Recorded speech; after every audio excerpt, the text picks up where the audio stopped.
Ja bih rekao da je feeling na terenu da plaće lete u nebo, da, evo, sama si spomenula, kod vas u Spanu nekoliko puta godišnje se nudi povišica. Ne, prije 5 godina... Ne svima, oni koji zasluže. Naravno, ma jasno mi, ne, ali naravno prije 5 godina nikom se nije nudila povišica, zaslužio ili ne zaslužio, dok sam ne dođe to pitati. Ne.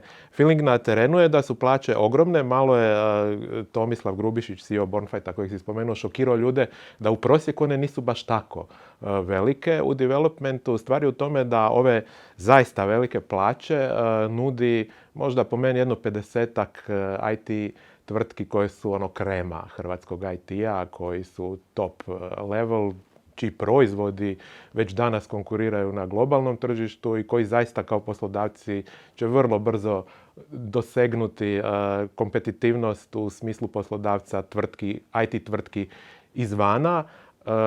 Puno ispod tog, ispod te površine, ispod tog ledenjaka je ljudi koji rade kao developeri, kao IT-evci u firmama gdje to nije tako i gdje onda ispod tog prosjeka pa se stvara taj jedan niski prosjek plaće, ne znam, banke, državne firme, javni sektor, IT firme koje rade isključivo tu za državu i slično. Tamo naravno nije baš tako idealno, ali vrlo brzo će po meni ova krema IT, ovih 50-ak firmi pokupiti sve što valja iz tog ostatka i taj prosjek će rasti brže nego što mislimo.